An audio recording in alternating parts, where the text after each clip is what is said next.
additive yojimbaniziza akadde kano mwasibye mutya muli mutya Faridah Nakazibwe akikoze omugole bamukwatidde mu bwenzi mbina maaso abadde agula banneekolera jange kyokka ate nga mugole mulamba bayawukanye dda mbina maaso mukyala Faridah Nakazibwe munnange bw'ate wagezi ku mukutu gwe ogwa Twitter n'ateekayo akafaananyi ke ng'agamba nti eradde mwami wange wasuze otya nno taata ayaya ekiri ku mukutu ogwa Twitter kikambwe abaana mu comment section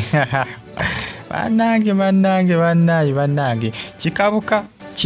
kiri ku social media kikambwe baba eno bagita Faridah TV subscribe atonyigene kale ekiri ku mukutu ogwa Twitter Kero screenshot kakoze eki akaposti kataddeyo wale ku mukutu gwe ogwa Twitter ng'abuuza omwami we nti wasuze otya taata wasuze otya nno taata mwami we alaga abakazi ti munnange bobokedde awaka olina okukola ki olina okuba ng'obuuza ku mwami wo abasinga kibakoze kibasesezza nnyo wale ku mukutu ogwa Twitter agezaako kubanga alaga nti munnange obokedde waka omukazi buuza omusajja nti ladde mwami wange wasuze otya nno taata ebyo byali byadda ebyo byali badda abasinga mu comment section bamugamba nti Nakazibwe gye mirembe gyayitako dabboyi wange ene mirembe gya .com gyayitako dde gye mirembe akyabe baakiranga ne babuuza abasajja abasinga bagamba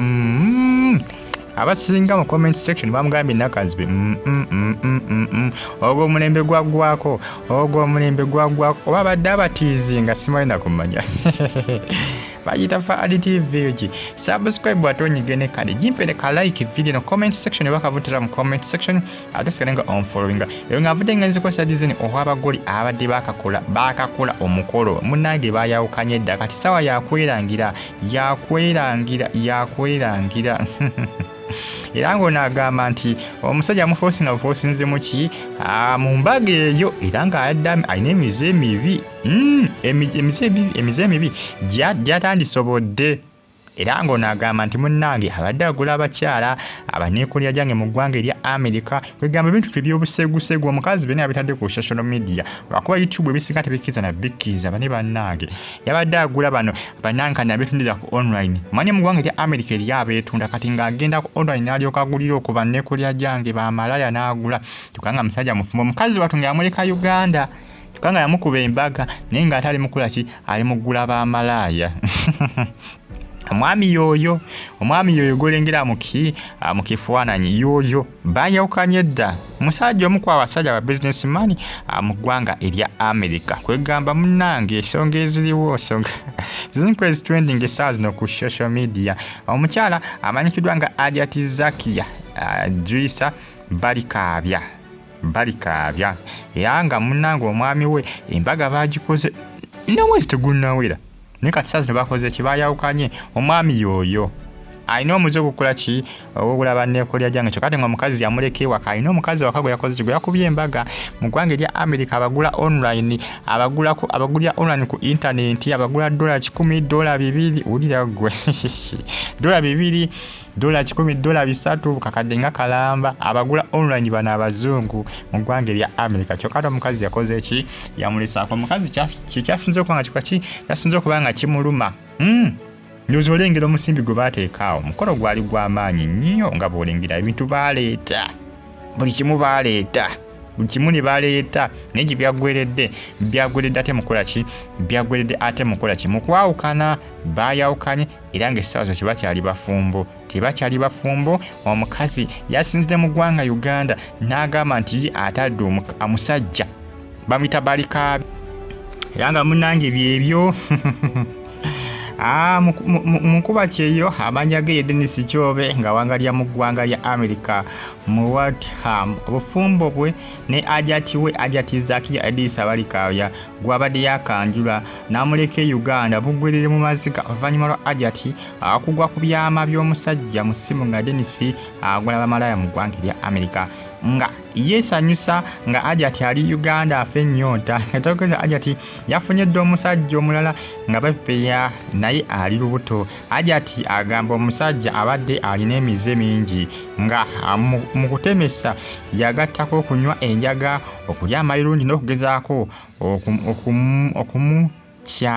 omukyanga ate mbu alina ekyabajjo mbu yali yatemwa dda n'emikolo mbu omusajja yamukakabukasi omukazi so omunaye omusajja yamusuddewo era ng'agamba nti omusajja badde alina emize emivundu bannange emize emivundu nga gimuli komitivu asimanya nga anywa enjaga ali akakoola atemesa bamalaaya simanya nga agula bamalaaya mu ggwanga erya Amerika omusajja ono bagambye Dennis Kyobe omukuba abasajja bankuba kiyo abali successful mu ggwanga erya Amerika ndowooza omukolo gwe yakoze mwagulabye omukazi abadde amuwa buli kimu ng'era amaka balina emmotoka avuga naye ng'omukazi tamuwa time ate omukazi kyamunyiziza kubanga ate bwagenda mu Amerika omukazi amuleka wano ate n'adda mu kugula baki bamalaaya bagula $10 emitwalo nga 3 $2 $3 kwega omukazi kyakoze ki kyamunyiziza ne yeebuuza kati nze wampasa kola ki wapasa kola ki wandike mu Uganda nga kitedi beya nga kidoli omukazi yagambe nedda yana yafunye ddo omusajja omulala yafunye alina lubuto lulinga mu weeks nga 2 oba weeks ng'emu n'abagambe obufumbo bwe tebuwuliza na mwezi bukyanga bakola mbaga ndowooza olengera ebintu byatwale wakandowooza balengira awo omukolo nga gugenda mu maaso byaggweredde maziga it ended in tears musajja mukulu amanyikiddwa nga Dennis Kyobe kosanye mukyalo amanyikiddwa nga Ajati Zakia Idris Ebalikavya gwabadde yakanjula n'amuleka Uganda abugweredde maziga emikonyo gyalagibwa ne ku TV ag'enjawulo ku Bukeere TV gyaliko ne ku BBS Telefayina gyaliko n'ensonga nti gyali mikolo gy'amaanyi omusajja ensimbi azina omusimbi akulina essente azina naye omukazi agamba egyo emize egyo emibisi gyagigumiikiriza agamba nti n'emikolo yamukakabukasi ati nga tandise kwankola ki agwa mize egyo emibi ageza kubanga akola ki ti amubuzaabuza amuta Ajati Zakia Idris Balikavya munange byebitambatambula kadde kano ku social media mbagita Faridah TV omusajja ateeka omusimbi mu mukolo ne tamazina na myezi giwera ebiti na mukazi tamazina myezi giwera ebiri nga bakoze eki nga bawukanye kwegamba munange obufumbo busi bwangu obufumbo abulabe edduka mbagamba nti yagenda ku Floral Secret esangibwa Mengo balina obuvwazi obwakabi balina engatto z'abakazi balina engoye ziriko jukira bisa bya Christmas buli lugoye baluyina genda ku Floral Secret obotikya Nampijja Florence atugende ku Velos Cafe esangibwa Makindi restaurant ya Nampijja Florence genda mu supporting Nampijja Florence tojja kubanga bwejisa kubanga ayina ebyakabi ayina ebyomutawana ayina ebyetabu ayina ebyakabi baba bayita Nampijja Florence genda bagita Floral Secret esangibwa Mengo ne Velos Cafe eri Makindi mbale bulungi mweraba